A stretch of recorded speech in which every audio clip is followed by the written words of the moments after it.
그리스도의 사명은 거룩하다라는 제목의 말씀 나누겠습니다. 오늘은 8장 전체가 본문인데요. 우리가 이제 9절까지만 읽었습니다. 지난주에 우리는요, 레위기 첫 번째 설교로 속죄제를 중심으로 말씀을 나누었습니다. 하나님께서 이스라엘 백성과 함께 하시려고, 이스라엘 백성 중에 함께 거하시려고 이스라엘 백성들을 애굽에서 탈출시키셨다고 제가 말씀을 드렸습니다. 그 말씀이 출애굽기 29장 46절에 정확하게 설명하고 있습니다. 출애굽기 29장 46절 우리 함께 볼까요? 그들은 내가 그들의 하나님 여호와로서 그들 중에 거하려고 그들을 애굽 땅에서 인도하여 낸 줄을 알리라. 나는 그들의 하나님 여호와니라. 여러분, 이 말씀 정확하지 않아요? 하나님께서 그들 중에 거하려고 그들을 애굽 땅에서 인도하여 냈다. 왜 하나님이 이스라엘 백성을 인도해 냈냐? 이스라엘 백성과 함께 하시려고 불러내신 거예요.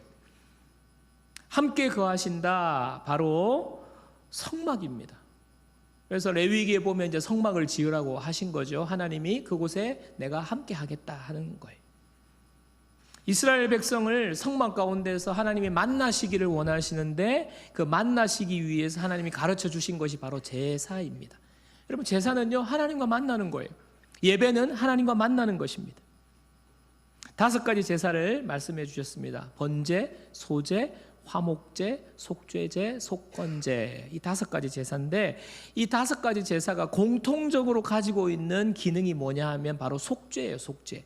죄를 씻는 기능이 이 5가지 제사에 다 포함되어 있습니다. 기본적으로 깔려 있습니다. 하나님께서 우리와 만나시기를 원하셔서 제사를 주셨는데, 제사의 모든 제사에 죄를 씻게 만들고 거룩하게 만드는 겁니다. 왜 하나님이 그러면 이렇게 죄를 씻고 거룩하게 만드십니까? 하나님은 거룩하신 분이세요. 그래서 죄인인 우리가 하나님과 함께 만날 수가 없습니다. 하나님이 함께 하기를 원하시지만 하나님은 죄가 없으시고 죄와 함께 할 수 없기 때문에 우리와 함께 할 수 없는 거예요. 그래서 하나님은 우리를 죄를 씻어주시고 거룩하게 해주시고 그리고 함께 만나시는 것입니다.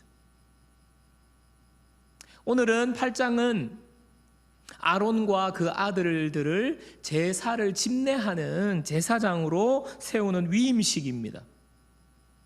제사장은요, 하나님과 백성들 사이에서 제사를 잘 집례해서 그들의 죄를 씻게 만들고 거룩하게 만들고 난 다음에 하나님과 만나도록 중간에 역할을 하는 바로 직분이 제사장입니다. 오늘 제사장을 이 직분을 감당할 아론과 그 아들들이 가장 먼저 하는 일은요, 물로 그들을 깨끗하게 씻긴 다음에 예복을 입혀주는 거예요. 그게 바로 오늘 9절까지 본문이죠. 몸을 정결하게 하고 예복을 갖추어 입히는 것. 직분을 받을 때 여러분, 우리가 예복을 입습니다. 유니폼이라고 할 수 있죠. 네. 여러분, 우리가 쉽게 한번 생각해 보면 군인들을 생각해 보십시오. 경찰들을 생각해 보십시오. 뭐 간호사라든지 의사라든지 유니폼, 예복을 입는 그런 분들을 생각해 보세요. 그 사관학교나 경찰대나 뭐 학교를 졸업하고 그 다음에 임관할 때 예복을 다 차려 입습니다. 그리고 거기에다가 무슨 계급장을 붙인다든지 그런 세리머니를 하지 않습니까? 예복을 입고 임관을 하는 거예요. 여러분, 그 예복이라든지 유니폼은 단순한 옷이 아닙니다. 그냥 뭐 깨끗한 옷 차려입고 마지막을 장식하는 그런 것이 아닙니다. 그 예복은요, 다른 사람들 아무나 입을 수 있는 옷이 아닙니다. 군인으로서, 경찰로서 그 옷에 권위가 담겨 있는 것입니다. 아무나 입을 수 있는 평범한 옷이 아닙니다. 그 옷을 입는 순간 그 직분에 맞는 권위와 사명이 주어지는 거예요. 그래서 그 예복, 유니폼 자체는 굉장한 권한과 사명이 그 옷에 있는 것입니다. 오늘 아론과 아들들, 똑같은 이스라엘 백성입니다. 아론과 아들들이 예복을 지금 입기 전과 후가 뭐가 달라졌어요? 아무것도 달라진 것이 없습니다. 똑같은 동일한 사람인데 예복을 입는 순간 그들은 하나님 앞에 제사장이 되는 거예요. 놀라운 사명, 큰 사명을 받는 것입니다. 하나님과 이스라엘 백성들을 연결시켜주는 사명을 받는 것입니다. 이스라엘을 대표하여서 하나님께 나아갈 수 있는 권한을 부여받은 것입니다. 아론 같은 경우는요, 1년에 한 번 지성소 안으로 들어가는 거예요. 하나님이 계신 그곳, 하나님을 대면할 수 있도록 하나님께서 특별한 직분과 권한을 주시는 것입니다. 마태복음 22장에 보면요, 예수님께서 비유로 말씀하시는데 천국은 마치 혼인잔치를 베푼 임금과 같다, 비유의 말씀을 하고 계세요. 임금이 혼인잔치를 베풀었습니다. 그래서 많은 사람들을 초대했는데 온 사람도 있고 오지 않은 사람도 있고, 그래서 저 동네에 나가서 많은 사람들을 데리고 와서 혼인잔치를 채우라고 말씀을 하셔서 이제 많은 사람들이 잔치에 모였습니다. 그때 임금이 나타나죠. 임금이 나타나서 잔치에 온 사람들을 이제 만나는 시간인데, 가만히 보니까 예복을 입지 않은 사람이 있는 거예요. 다 예복을 입고 왔는데, 그래서 도대체 당신은 어찌하여 예복을 입지 않고 여기 들어왔느냐 임금이 묻죠. 그 질문을 받은 예복 입지 않은 사람이 대답을 하지 못합니다. 그때에 그 임금이 당장 저자를 손을 묶어서 저 바깥 어두운 곳에 내어 쫓아라. 거기서 슬피 울며 이를 갈게 될 것이다. 쫓겨납니다. 천국의 비유예요. 자, 이 비유가 주시는 메시지가 무엇입니까? 마태복음 22장 14절, 이 비유의 마지막에 이렇게 말하고 있습니다. 다 같이요. 청함을 받은 자는 많되 택함을 입은 자는 적으니라. 많은 사람들이 청함을 받았지만 택함 받은 사람 적다. 하나님의 구원, 하나님께서 택해 주시고 하나님께서 구원해 주셔야 구원받는다는 거예요. 아무나 구원받지 못한다는 것입니다. 그래서 그러면 이 예복이 무엇을 의미하는 거예요? 구원받은 사람, 하나님의 택함을 받은 사람은 예복을 입은 사람, 하나님의 택함을 받지 못하고 구원받지 못한 사람은 예복이 없는 것, 이렇게 구분이 될 수 있는 것입니다. 갈라디아서 3장 27절도 한번 보십시오. 갈라디아 3장 27절, 누구든지 그리스도와 합하기 위하여 세례를 받은 자는 그리스도로 옷 입었느니라. 여기도 옷이 나오죠. 그리스도로 옷 입었다. 그리스도라는 예복을 입었다라는 것입니다. 누가 그리스도로 옷 입었다고요? 그리스도와 합하기 위하여 세례를 받은 자. 세례받은 자 무엇입니까? 나는 하나님을 믿습니다. 예수님을 나의 구주로 영접합니다. 예수님을 나의 인생의 주인으로 영접합니다. 예수님이 나의 구주 되심을 선포하는 사람, 예수님을 믿는 거예요. 예수님을 믿은 사람은 예수님으로 옷 입혀 주셨다는 거예요. 하나님께서 구원받은 자에게 예수 그리스도의 옷을 입혀 주시는 것입니다. 여러분에게 질문해 보십시오. 여러분 예수님을 믿습니까? 예수님은 여러분의 구주이십니까? 예수님이 나의 구원자라고 여러분 고백할 수 있습니까? 여러분, 그러면 하나님께서 여러분 모두에게 예수 그리스도로 옷 입혀 주신 거예요. 예복을 입혀 주신 것입니다. 이 예복은요, 우리의 구원받았다, 천국 백성이 되었다라는 거예요. 그와 동시에 이 예복은요, 한 가지 더, 오늘 아론과 그 아들들에게 제사장으로 세우면서 예복을 입힌 것과 같이 제사장의 직분을 받은 것과 똑같은 거예요. 그리스도로 옷 입었다. 저와 여러분 모두가 하나님께서 우리를 제사장으로 불러주신 겁니다. 베드로전서 2장 9절, 우리 잘 아는 말씀이죠? 자, 다 함께 읽어보겠습니다. 그러나 너희는 택하신 족속이요 왕같은 제사장들이요 거룩한 나라요 그의 소유가 된 백성이니 이는 너희를 어두운 데서 불러내어 그의 기이한 빛에 들어가게 하시니에 아름다운 덕을 선포하게 하려 하심이라. 여러분, 베드로가 초대교회 성도들에게 지금 그들을 뭐라고 부릅니까? 너희는 택하신 족속이요 왕 같은 제사장들이요. 왕 같은 제사장들이요. 하나님이 세우신 제사장, 최고의 왕과 같은 제사장의 직분을 우리 성도들에게 주신 것입니다. 하나님 앞에 나아갈 수 있는, 하나님 앞에 제사 드릴 수 있는, 하나님 앞에 아뢰 수 있는, 하나님을 직접 만날 수 있는 특권, 제사장의 특권을 바로 성도들에게 주셨다 하는 거예요. 사랑하는 여러분, 저와 여러분들은 예수 그리스도로 옷 입은 하나님의 백성인과 동시에 하나님께 나아갈 수 있는, 하나님께서 우리에게 귀한 직분, 제사장의 직분을 주신 줄 믿으시기 바랍니다. 여러분, 가톨릭은요, 지금도 하나님께 나아가려면 신부님을 거쳐서 나아가요. 내가 마음이 답답하고 죄를 지어서 회개하고 싶은데 어떻게 하죠?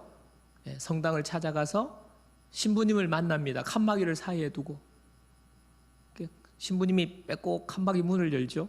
문을 여는지 아니면 그게 어떤지 잘 모르겠지만 영화에 보니까 문을 탁 열더라고요. 그러면 이제 신부님한테 다 이 말합니다. 제가 이번에 이런 죄를 지었습니다.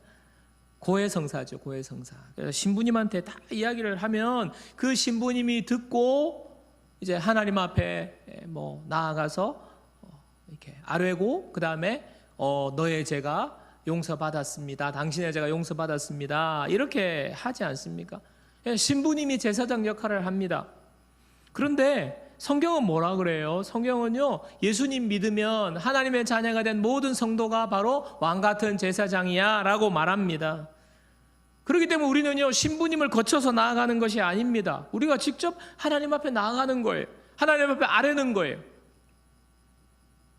이것이 얼마나 특권입니까? 하나님 앞에 나아갈 수 있는 특권. 아무나 나아갈 수 없는데 이 특권을 하나님이 우리에게 주셨습니다.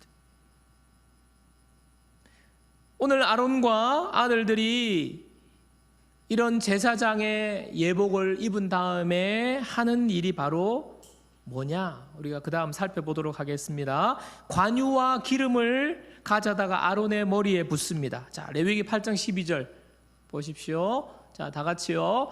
또 관유를 아론의 머리에 붓고 그에게 발라 거룩하게 하고 기름을 부어서 거룩하게 하는, 기름을 붓는 거예요. 그 다음으로 세 가지 제사를 드립니다. 첫 번째는요, 속죄제의 수송아지를 끌고 옵니다. 그리고 이 수송아지를 잡죠. 피를 흘려서 번제단의 네 귀퉁이에 바릅니다. 그리고 모든 피를 번제단 밑에 쏟아요. 그리고 불로 태워서 속죄제 제사를 드립니다. 그리고 두 번째, 번제의 순양을 드립니다. 순양을 데리고 와서 그 머리에 안수를 하죠. 양의 머리에 안수를 하고 또 그 양을 잡아 죽이고 피를 뿌리고 그리고 번제를 드립니다. 마지막으로는요, 위임식 순양을 한 마리 잡습니다. 그리고 머리에 안수하죠. 머리에 안수하고 잡는데 여기서 좀 앞의 제사와 다르게 독특한 제사가 있는데 그게 뭐냐면 이 위임식 순양의 피를 지금 아론과 그 아들들의 몸에 발라요. 오른쪽 귓뿌리, 오른쪽 엄지손가락, 오른쪽 엄지발가락 이 세 군데에 그 피를 바릅니다. 신학자들이 참 이 부분을 해석을 참 쉽게 못하고 있습니다. 확실하게. 이게 뭘까?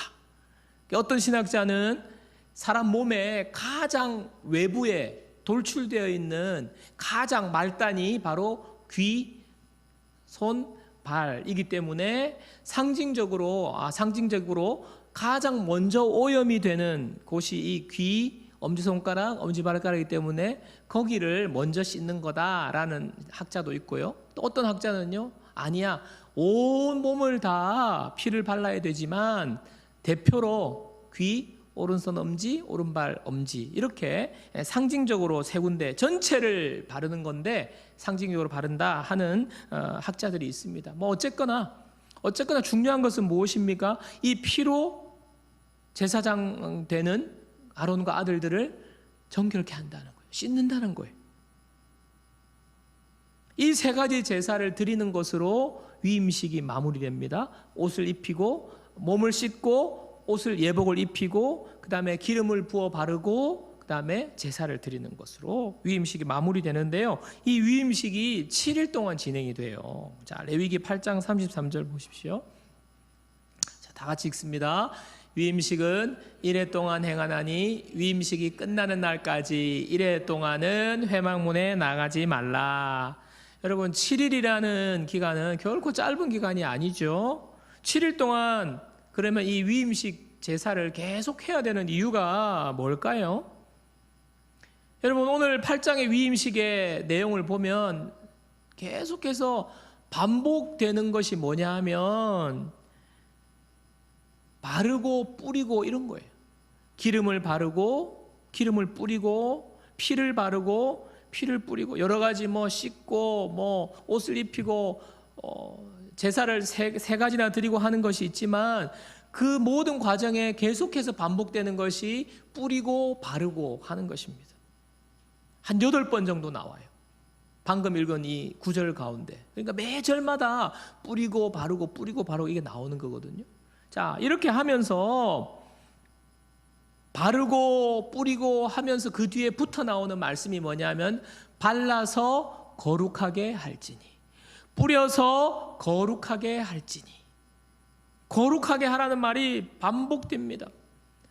여러분, 무슨 말입니까? 위임식을 하는 위임식의 초점은요, 그저 축하하고 셀러브레이션하고 뭐 어디에 뭐 제사장으로 취임하게 됐다 이거 알려주는 잔치가 아니라 위임식의 초점은요, 거룩이에요. 거룩.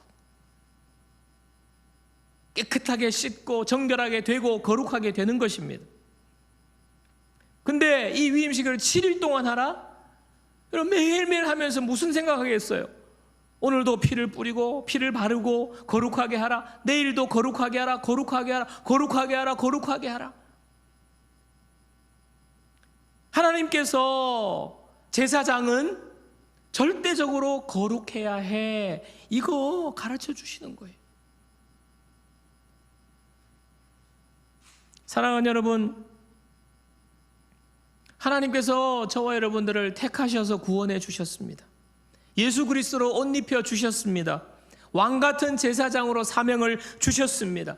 이 사명은요, 하나님 앞에 나아갈 수 있는 특권이에요. 하나님 앞에 아를 수 있는 특권입니다. 하나님을 만날 수 있는 특권입니다. 또 다른 사람을 하나님께로 인도할 수 있는 특권, 제사장의 특권을 받았습니다. 왜 우리가 이것이 얼마나 놀라운 특권인지 우리가 먼저 깨달아야 돼요. 아, 나는 하나님 앞에 나아갈 수 있구나. 하나님 앞에 기도할 수 있구나. 여러분, 이 특권을 우리가 그냥 숨겨두면 안 돼요.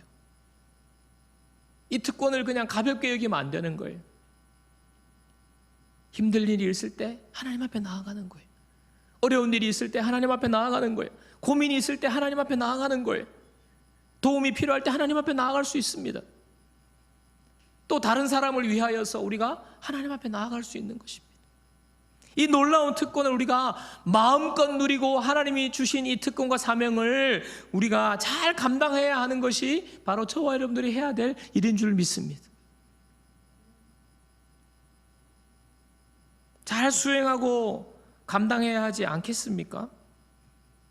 어떻게 하면 그러면 이 특권과 사명을 잘 누리고 감당할 수 있습니까? 오늘 위임식을 통해서 우리가 볼 수 있는 것이 바로 어떻게 하면 잘 감당할 수 있을까? 여러분, 아론과 그 아들들은 이 사명 감당하기 위해서 뭐 열심히 노력한 거 아니에요. 열심히 공부한 것 아닙니다. 열심히 준비해서 무언가를 한 것이 아닙니다. 자기의 수준을 끌어올린 것이 아닙니다. 뭐 특강을 듣고 세미나를 듣고 해서 자기가 지식을 쌓은 것이 아닙니다. 윤리 도덕적으로 훌륭하게 막 노력하고 이렇게 해서 된 것이 아닙니다. 자격 갖춘 건 아니에요. 어떻게 이들이 제사장으로서 사명을 잘 감당할 수 있도록 하나님께서 어떻게 하셨습니까? 하나님의 명령대로 그들은 씻었어요. 하나님의 명령대로 그들은요 기름을 부었습니다. 하나님의 명령대로 피를 발랐습니다. 하나님이 말씀하신 대로, 하나님이 명령하신 대로, 하나님이 하라고 한 대로 그 명령대로 따랐을 뿐인데 그 결과 그들이 거룩한 제사장으로 변화된 거예요. 무엇입니까? 하나님께서 하신 거예요. 하나님의 명령대로 따랐더니 내가 하나님 앞에 거룩한 제사장으로 서게 된 것입니다. 사랑하는 여러분, 하나님께서 오늘 저와 여러분들에게 요구하시는 것도 똑같은 것입니다. 우리에게 예복을 입혀주셨고 우리에게 제사장으로서의 직분을 주시면서 하나님께서 우리에게 요구하는 것 똑같아요. 어떻게 해요? 너희도 거룩하게 되는 것. 그럼 우리가 7일 동안 짐승도 잡고 피를 바르고 이렇게 해야 됩니까? 아니에요. 이미 이 피를 흘리고 피를 바르고 이것은요 예수님의 모형이에요. 예수님의 모형. 예수님께서 십자가에서 어린 양 되셔서 피를 흘려 돌아가심으로 피를 뿌리심으로 말미암아 단 한 번에 영원히 제사의 제물이 되신 예수님 때문에 우리는 이미 거룩하게 되었어요. 그러나 그걸로 끝나는 것이 아니라 이 거룩을 잘 유지하고 거룩한 상태로 우리가 거룩을 날마다 회복해야 되는 것이 바로 우리가 해야 될 일입니다. 그럼 어떻게 우리가 거룩한 자로 회복될 수 있습니까? 디모데전서 4장 5절. 자, 다 같이 읽어요. 하나님의 말씀과 기도로 거룩하여 짐이라. 말씀과 기도. 말씀과 기도로 거룩하여진다. 여러분, 그렇다면 이 말씀과 기도로 거룩하여진다는 말이 어떤 거를 말하는 겁니까? 그냥 잠깐 우리 말씀 한 절 읽을까요? 쭉 한 말씀 한 장 읽고 자, 함께 기도 잠깐 하겠습니다. 5분 정도 하면 우리가 거룩하게 되는 것입니까? 그것을 말하는 것입니까? 말씀과 기도로 거룩하신다는 말이? 여러분 어떻게 생각하세요? 레위기 8장 33절 한번 보겠습니다. 자, 다 같이 읽습니다. 아론과 그의 아들들이 여호와께서 모세를 통하여 명령하신 모든 일을 준행하니라. 하나님께서 너 제사장이 되었으니까 이제 위임식 이렇게 해야 돼. 이렇게 방법을 가르쳐 주시고 이렇게 하면 거룩해질 거야. 하나님이 말씀해 주시는 것을 아멘 하고 그걸로 끝난 게 아니에요. 씻어라 하니까 씻었어요. 기름을 부어라. 기름이 흘러내렸습니다. 머리끝부터 발끝까지 기름이 몸을 타고 흘러내리는 거예요. 피를 발라라. 몸에 피가 묻는 것입니다. 아멘, 알겠습니다. 지식적으로 아는 것에 그치는 것이 아니라 준행하니라. 모든 일을 준행하니라.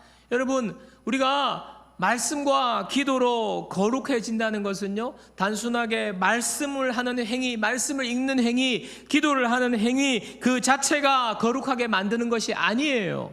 말씀을 읽고 그 말씀이 우리의 몸과 마음을 흘러내려서 우리 몸과 마음을 적시고 그 말씀으로 말미암아 내 삶이 말씀에 합당한 삶으로 바뀌어질 때에 그것이 바로 거룩이 시작되는 거예요. 여러분, 안타까운 이야기인데요, 우리나라가 여러분 한국 교회사를 쭉 보면 한국에는 복음이 어떻게 들어왔느냐, 선교사가 들어와서 복음을 전하지도 못하고 바로 죽었어요. 인천 제물포 앞바다에서 선교사가 들어왔는데 바로 목이 잘려서 죽습니다. 그러니까 여기 와가지고 막 우리가 선교 가면요, 해외 선교하면 막 무슨 사람들 모아가지고 집회하고 막 예수님 전하고 예수님 믿어라 이렇게 하고 이렇게 한 것이 아니에요. 제대로 선교하지도 못하고 죽었는데 어떻게 복음이 전해졌느냐? 쪽복음이 들어온 거예요.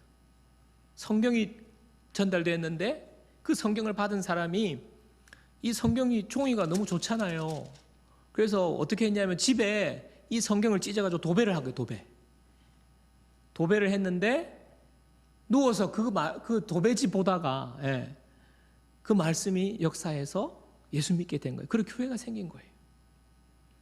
그때부터 한국 사람들은요, 말씀에 대한 사모함이 커요. 그래서 뭐 말씀 사경회, 뭐 부흥회, 옛날에 주일학교 출신 분들을 기억하실 거예요. 우리가 뭐 봄 충계 부흥회 하면요, 뭐 4박 5일을 월화수목금을 새벽, 오전, 저녁 이렇게 말씀을 듣는 거 아닙니까? 성경 공부하고 말씀에 대한 사모함이 너무너무 커요. 그리고 한국 교회는요, 전 세계에도 없는 특별한 기도, 뭐예요? 새벽기도. 전 세계에 새벽기도 하는 교회는 한국 교회밖에 없어요. 그만큼 말씀과 기도에 둘째가라면 서러울 정도로 한국 교회는 열심인데, 제가 안타깝다고 한 말씀이 무슨 말입니까? 근데 그렇게 말씀, 그렇게 기도 열심인데 왜 세상 사람들로부터 그렇게 그리스도인 교회 하면 이렇게 짓단을 받지요? 사람들이 혀를 내두르죠. 뉴스나 인터넷을 통해서 교회 소식, 뭐 그리스도인 소식 이렇게 접하면 야, 정말 우리가 그렇지, 교회가 참 자랑스러워야 되고 기독교가 자랑스럽게 느껴져야 되는데 왜 우리는요, 부끄러움은 우리의 몫이 되어야 됩니까? 왜 그렇습니까?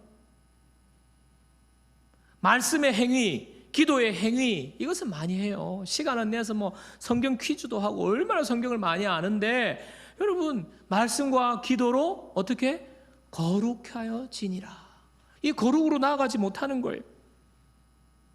말씀을 읽고 그냥 내 목적, 내 인생의 목적을 달성하기 위해서 말씀을 사용하고, 기도, 내 소원, 내가 원하는 것, 얻는 것으로 기도를 사용하지 말씀과 기도로 거룩하여지는 데까지 나아가지 못하는 것입니다. 여러분 잘 기억하셔야 돼요. 여러분 거룩이 뭐라고 그랬습니까? 거룩은요 구별입니다. 구별됨. 거룩은요 다르다는 것입니다. 다르다는 거예요. 무엇과 구별되고 무엇과 다르다는 것입니까? 세상과 구별되고 세상과 다르다는 거예요. 세상 사람들이 생각하는 것과는 다르다. 세상 사람들이 살아가는 방식과 다르다. 거룩이 바로 그것입니다. 근데 정말 안타까운 것은요, 거룩해야 될 교회, 거룩해야 될 그리스도인이 세상을 따라가요. 세상을 따라가.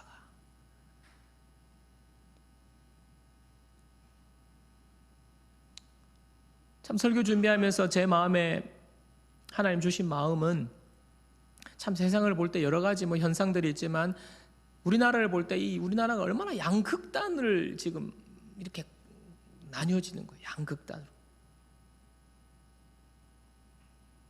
이념과 사상으로 좌우로 나뉘어져 가지고 세상이 그렇게 싸우는 것을 우리가 보지 않습니까?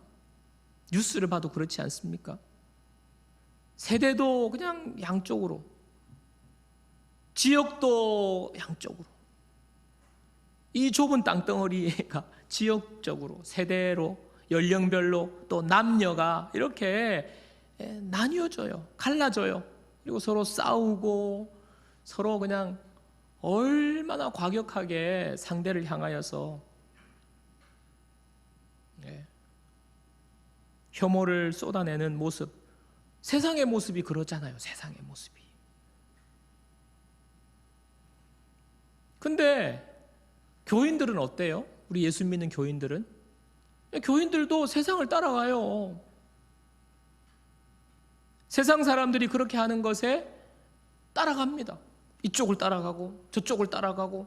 그래서 그 세상의 무리들과 함께 그곳에서 상대를 향하여서 지금 서로 분노하고 서로 무례하게 말하고 함부로 하고 낙인을 찍고, 저것들 뭐라고, 이쪽은 또 이쪽 저 사람들은 뭐라고 낙인을 탁 찍어버려. 세상 사람들이 그렇게 하는 거예요. 근데 우리 그리스도인이 지금 거기에 속해가지고 따라가는 거예요. 교회 안에서도 제가 이야기를 들으니까 요 근처에 있는 제가 아는 목사님 교회에 가니까 거기는요, 교인들이 막 그렇게 정치 이야기를 많이 하고 서로 싸운대요. 여러분, 또 요 우리 동네 교회 성도님들이 목사님이 자기들과 생각이 안 맞다고 그래가지고 목사님을 쫓아냈어요. 어느 날 갑자기 당신 해고야. 왜? 우리 동네 가까이 있는 교회입니다. 여러분, 세상이 하는 행동, 세상 사람들이 하는 그런 식의 일을 우리 교인들이 똑같이 따라해요. 여러분, 하나님이 세상의 사상과 이념보다 못합니까? 세상의 사상과 이념을 가지고 어떻게 목사님을 쫓아낼 수 있어요? 교회를 그렇게 할 수 있어요? 우리가 알고 있는 복음, 우리가 알고 있는 말씀이 세상에 있는 가치관과 사상과 이념보다 못합니까? 하나님의 말씀으로, 복음으로 오히려 그 세상의 가치와 생각을 우리가 볼 수 있어야죠.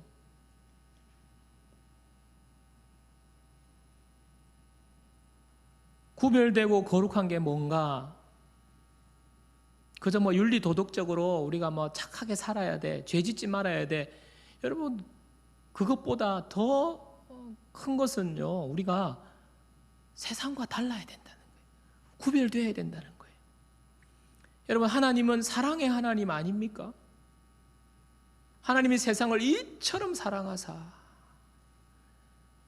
하나님은요, 모든 나이가 많은 사람이든 작은 사람이든 유대인이든 헬라인이든 주님께서 막힌 담을 하셔서 다 하나 되게 하신 것 아닙니까? 하나님은요, 모든 것을 품으시는 하나님이세요. 그러면서 우리에게 제사장의 사명을 주셨어요. 그렇다면 우리도요, 세상으로 나아가서 세상을 따라서 이쪽 저쪽 딱 편에 서는 것이 아니라 품을 수 있어야죠. 하나 되게 만들어야죠.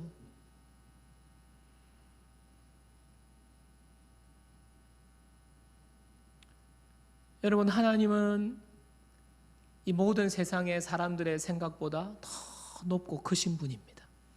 우리는 그 하나님을 따르는 하나님의 백성들입니다. 그 때문에 우리는요, 세상을 따라가면 안 돼요. 그것이 바로 구별됨이고 거룩함입니다. 우리 교회는요, 누구나 올 수 있어야 돼요. 모든 사람이 와서. 지역적으로도 그렇고 이념적으로 생각이 달라도 함께 주님 안에서 우리가 그 안에서 하나 되는 거예요. 그것이 하나님보다 높아지면 안 돼요. 세상의 사상과 이념이, 정치가. 하나님께서 우리에게 말씀하시는 이 시대의 구별됨, 거룩함, 세상을 따라가지 않는 저와 여러분들 되기를 주님의 이름으로 축원합니다.